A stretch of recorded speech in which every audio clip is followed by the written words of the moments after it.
Quando a gente está falando de um fundo imobiliário de tijolo, eu estou falando de um fundo de investimento que reúne dinheiro de investidores, vai lá, compra imóveis e coloca esses imóveis para alugar.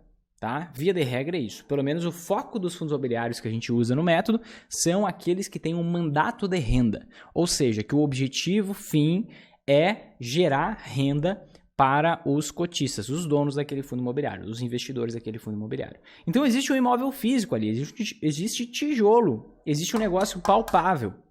Tá? No fundo imobiliário de papel, o que eu estou fazendo? Aquele fundo imobiliário de papel, ele não investe em imóveis físicos. Não é de carne e osso, mas de tijolo. Ele investe em investimentos ligados ao setor imobiliário. Que investimentos são esses? Ações de empresas ligadas ao setor imobiliário. Investe em outros fundos imobiliários. Então, você investe em um fundo que investe em outros fundos. Ele pode investir também em LCIs, aquele investimento do banco, letra de crédito imobiliário. Ele pode investir que nada mais é que um empréstimo para o banco, tá? Ele pode investir em CRIs, certificados de recebíveis imobiliários, que nada mais é que um empréstimo que a gente faz para uma empresa por meio de uma securitização, tá? Que eu não vou entrar tecnicamente no que é isso, mas o que é importante você entender aqui? Um fundo de tijolo, existe um imóvel físico por trás. Num fundo de papel, existe um empréstimo por trás ou a posse de ações ou de outros fundos imobiliários. Mas, via de regra, alguns poucos, tá? Alguns poucos têm ações de outras empresas, têm outros fundos imobiliários. Mas existem.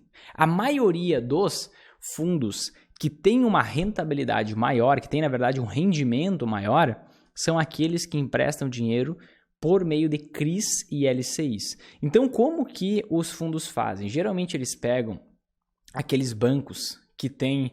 Aqueles bancos menores, bancos pequenos, bancos médios que não têm uma situação financeira tão boa e eles investem nas LCIs daqueles bancos. E por isso eles têm uma maior rentabilidade.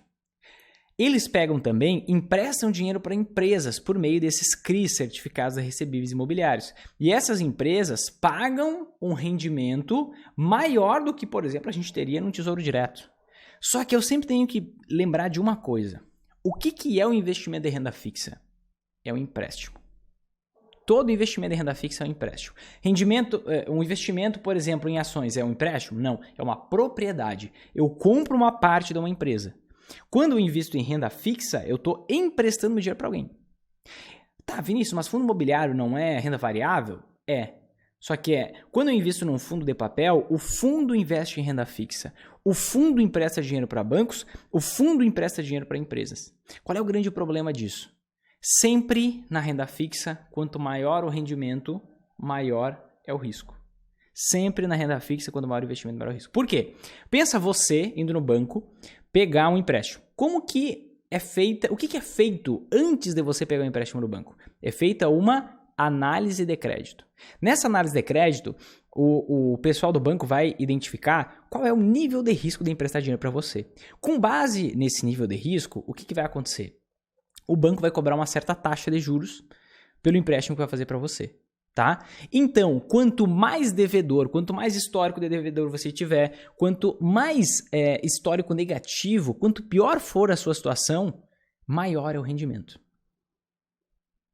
Como que funciona para as LCIs e para os CRIs?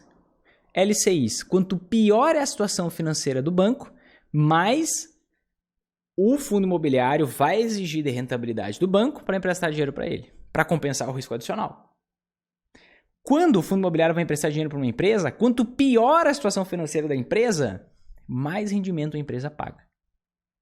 Por quê? Para compensar todo aquele risco lá. Só que, dentro do método Investidor Sempre em Alta, a gente tem uma filosofia muito clara. A gente não é o investidor do risco médio. Ele pega um monte de coisinha arriscada e no momento de uma crise tudo desaba. A gente foca em assimetria. O que é assimetria? Assimetria é a diferença entre o teu potencial de ganho e o teu potencial de perda. Então, por exemplo, quando você investe em ações por 10 anos, você tem um potencial de perda de 100% do valor investido e o teu potencial de ganho é 500, 1000% ou mais. É natural várias ações, natural não, é comum várias ações no intervalo de 5, 10 anos subirem 500 ou 1000%. Agora, tenta perder 500 ou 1000% investindo numa ação. Não tem como. É impossível. O máximo que você pode perder é 100%. Então, na renda variável, e aqui estou usando o exemplo das ações, mas isso serve para ações, fundos imobiliários, dólar, ouro, para tudo, existe uma assimetria convidativa para eu buscar rentabilidade. Eu tenho um potencial de ganho muito maior do que o potencial de perda. Na renda fixa, eu não tenho essa simetria. Por exemplo, eu decido ir lá investir num fundo de tijolo que tem um imóvel físico, que tem vários imóveis físicos, que estão alugados para vários inquilinos, super bem diversificado aquele fundo, e eu tenho, digamos, um rendimento de 8% ao ano. Ou eu invisto num fundo de papel, onde não existe um imóvel físico, existe empréstimo para empresas que dão prejuízo, super endividadas, certo? Que elas me prometem que vão devolver o meu dinheiro, só que elas podem quebrar no meio do caminho. Corrigido por uma taxa de juros de 10% ao ano. Aí eu ganho 2% ao ano a mais de rendimento em troca de um pepino gigantesco se vier uma crise forte que faça algumas dessas empresas irem à falência. Ah, Vinícius, mas tem lá, quando existe a emissão desses CRIs, certificados de recebíveis imobiliários, existe um documento chamado prospecto que dá algumas garantias para os investidores, etc, etc. Tá bom, o teu dinheiro vai entrar na massa falida da empresa, você vai ficar anos em processo judicial para receber de volta esse dinheiro, muito corroído pela inflação, o que vai te fazer perder dinheiro no fim das contas. Então, assim, quando eu olho para um fundo imobiliário de papel, eu não vejo assimetria convidativa. Ou seja, eu não vejo potencial de retorno que justifique o aumento do risco. Então, eu aceito um retorno menor nos fundos de tijolo e não invisto em fundos de papel. Por quê? Porque o meu foco no fundo imobiliário não é esse. Eu quero multiplicação de capital lá nas ações.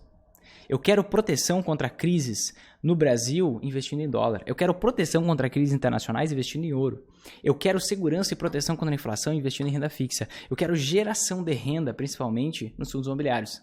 Agora, desde que o retorno compense o risco. Quando o retorno aumenta um pouquinho e o risco aumenta pra caramba, eu estou fazendo um péssimo investimento.